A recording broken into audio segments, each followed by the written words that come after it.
Today we're going to introduce more of the values to our characters that we've already created. Make sure that you have your pencil sharpener, something with which to smudge. I like to use my fingers sometimes, but you can use a piece of paper and roll it up to use it for smudging purposes too. Sometimes I find that dull pencils work better for adding value. Alright, so starting at the top, you can add value to your hair because your hair is like this brown color.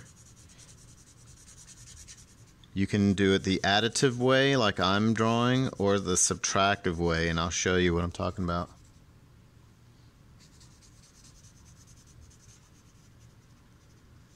So the subtractive way, I'm going to take away part of this for the highlight in the hair. What am I talking about? Well, there's a little highlight that goes across for where the hair is. And you can do this with a smaller eraser, which is probably best. Kind of like that. To make it more irregular, just go back and add more value. Make the lines a little bit more jagged. Like that.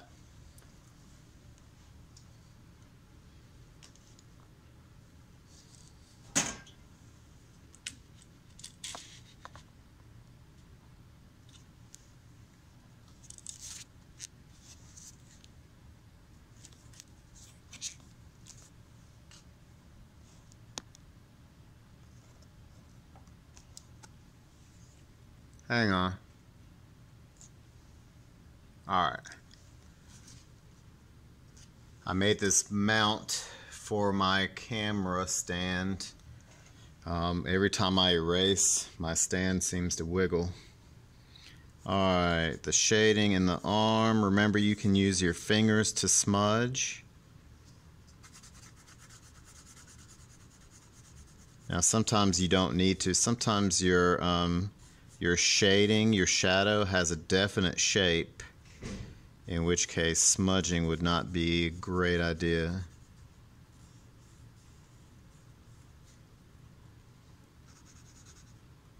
It helps too, and I learned this little trick in college, when you're shading, squint. Squint at what you're looking at to see what the shape, the values are. When you squint, you can kind of see dark and light, and you get like the basic version of the values, dark, light, and you can kind of go from there. So every once in a while I'll squint just to get an idea of what the shape is for the shadows. It just gives you a different perspective of shadowing. And I still use that little trick even now. So there's a highlight. Now my shading is going to be rough right here because remember, I glued two pieces of paper together. So I'm going to get all kind of lines and textures.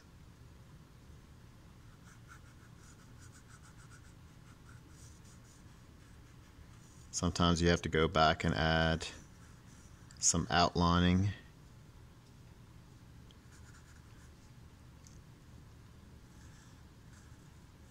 And sometimes because of shading, you have to go back and make some lines darker so that you can see them. Yeah, I got a little knot right there, a little bump from the glue.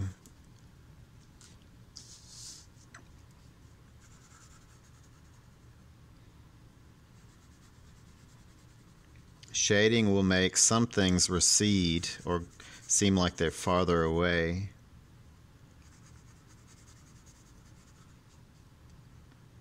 So just like highlight right here.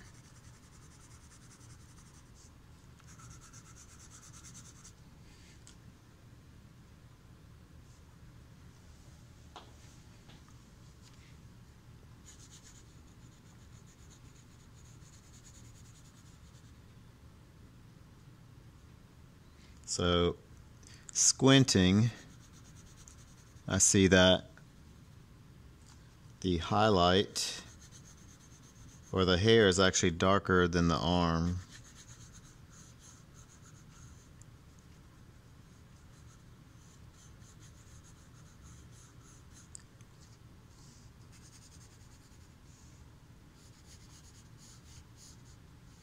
Sometimes it's not good enough, and I had to learn this when I was younger. I used to draw but not add value. So yeah, I was a good drawing artist, but when it came to adding value or even color, I needed a lot of work on that.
Alright, moving the image up. Maybe I want to make the bottom part of the hair a little bit darker.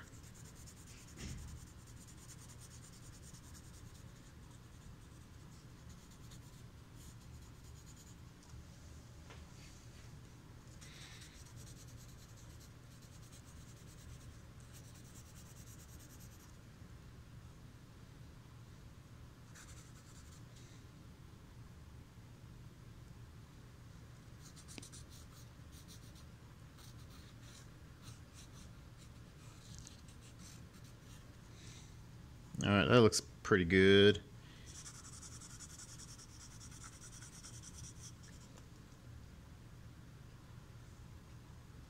I should not have colored over the buttons.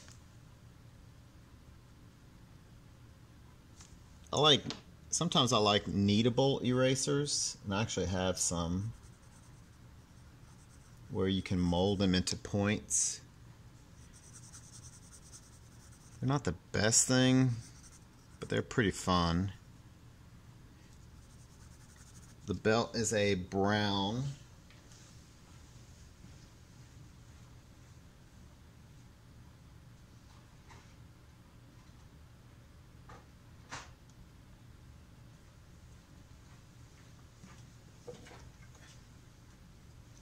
So when I say kneadable eraser, let me have a seat. It's this. This works better when it's warm. It's really cold in my classroom because you can actually knead it or mold it into a point. These are a little old, so I'm not sure if I can get it. Yeah, these may not work like they're supposed to work. They do stick together, but the point of kneadable erasers is to have an eraser that kind of forms to whatever shape you need it to form. And so I'm not sure if this one is giving me a tough time because it's cold or if it's been out of the plastic for so long. I've had these for a little bit. I let the students use these for a little bit, but as you can imagine, students would peel parts of them off and throw them, or they would just take missing. Now what I could do is maybe put these in the microwave just a little bit with some water, and maybe it'll hydrate. Alright, anyway, moving along.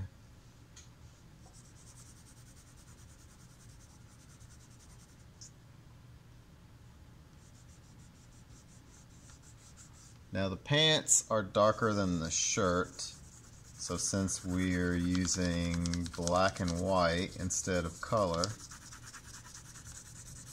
I'm going to fill in the pants and don't get too dark.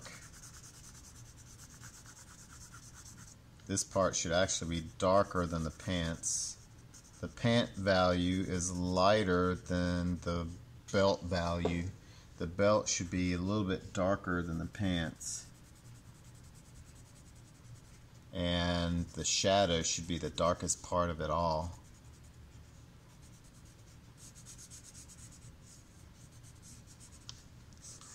So smudge to get an even mixing of value and tone.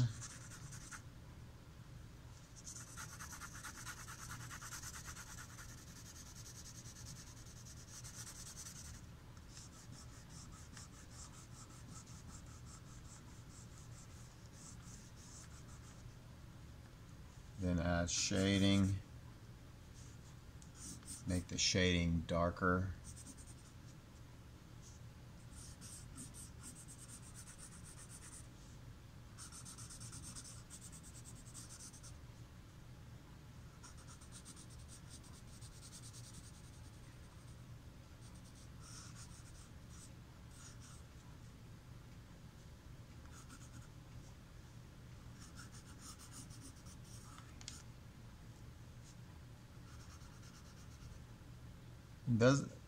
Now sometimes when you shade, there's a gradual change in shading, but with this group of characters it looks like the value is drastic. Like you go from shading to no shading instead of like a gradual change. And we talked about that before when we talked about value scale. So we don't have a gradual change, we have a jump from light to dark.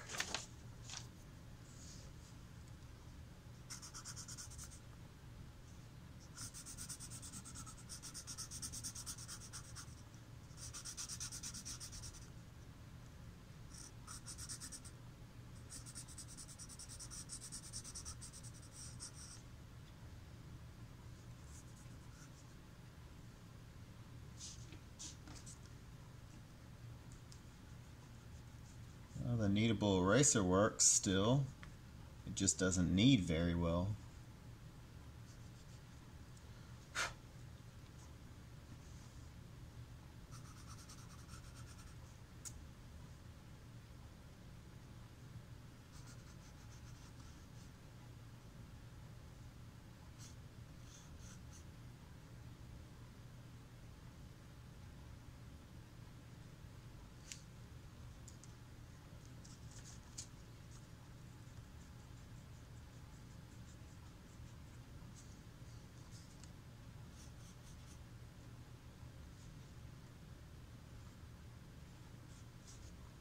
Nope, this pencil has had it.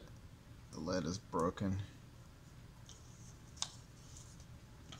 It's a good idea to have 2 or 3 pencils ready, just in case.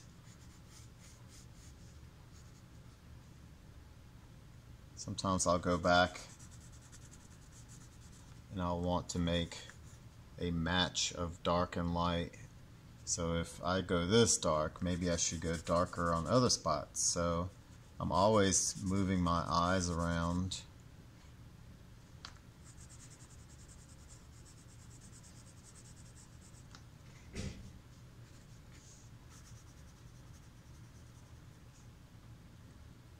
Alright, let me scroll down. Or scroll should say. Alright, the knee. This one has this little light value here.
I've already added some basic rudimentary shading on this leg because I was using the shading as a way of judging shape, because shading has a shape too.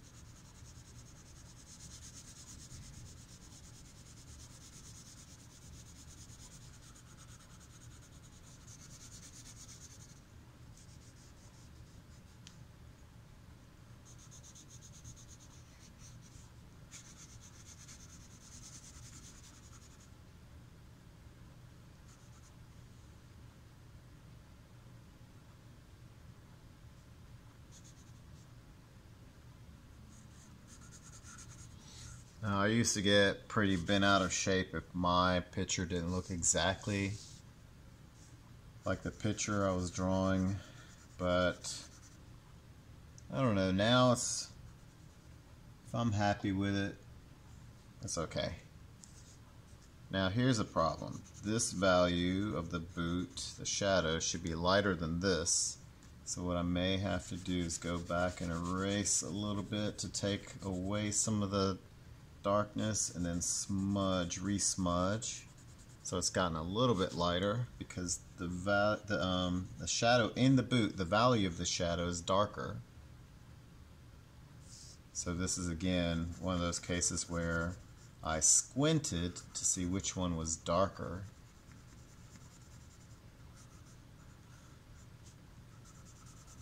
The heel of the boot is darker than the boot itself.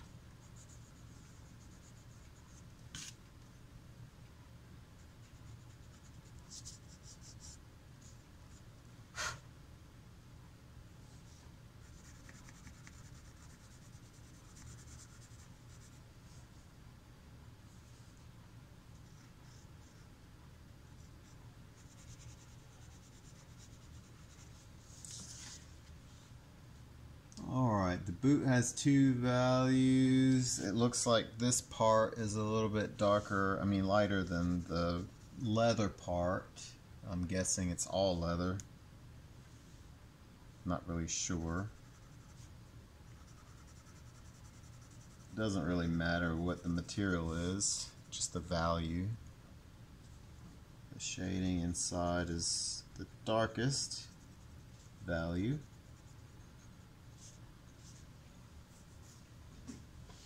There's a shadow right here. This little looks like off-white yellow stripes and trim of the boot are lightest. The buckles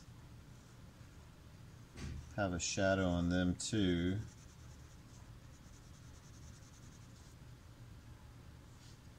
And let me zoom in.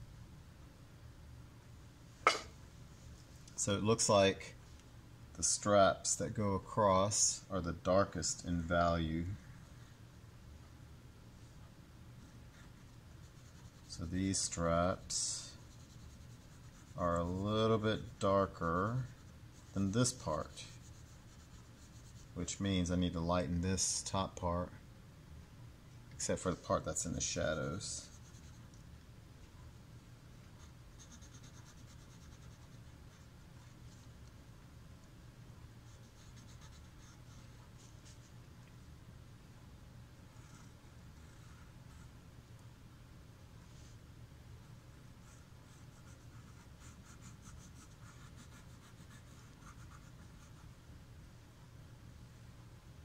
There's a shadow on the toe.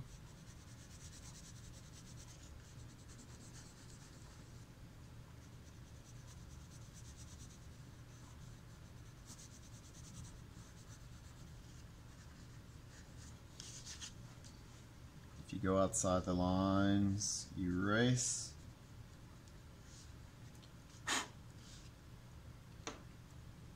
There's a little highlight here where the buckle is. There's a highlight on this buckle too.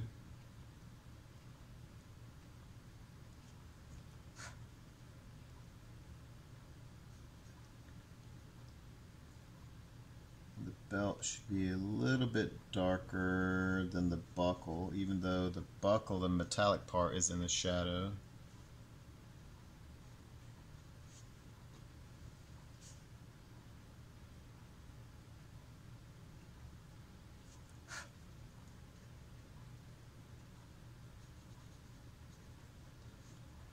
I need to lighten this.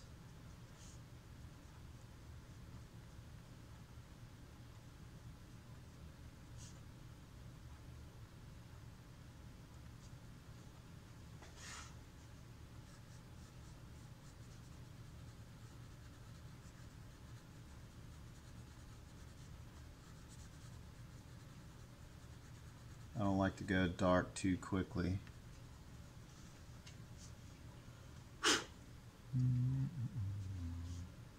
There's also a dark, I guess, the strap on this one.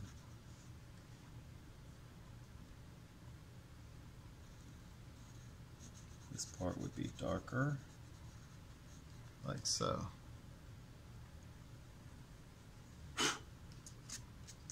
Shadows. Let's throw a shadow in there. Normally shadows are a gradual shadow. They get lighter as they extend out. But these shadows have a pretty distinct edge.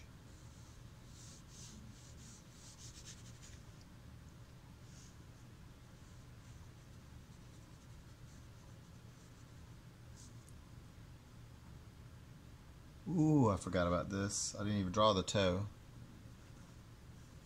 Which is why it's always important to double check, like your teachers told you in school, like they told me in school. Always double check your work.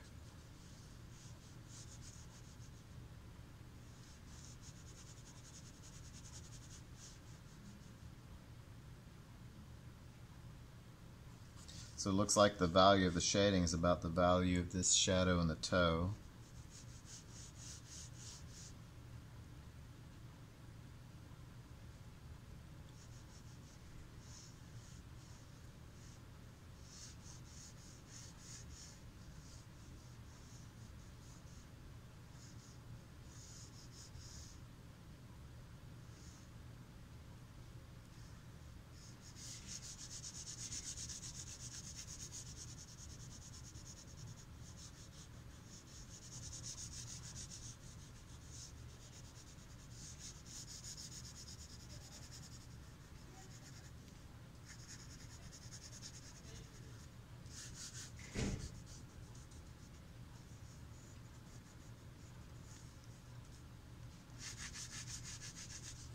For shading, a dull pencil seems to work better for me.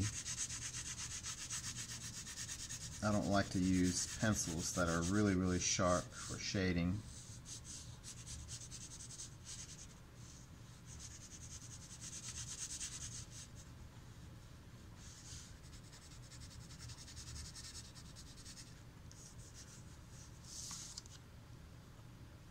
So that concludes the shading of the male character Next week, let's see. Alright, this video is 25 minutes long. I don't want these videos too long because then they will take forever to upload. So we're going to stop here for this week. Next week we'll add shading for the female character, and then in the following week, not next week we'll do this, but the following week we'll start some other characters. Alright, so that's it for now. See you guys next week.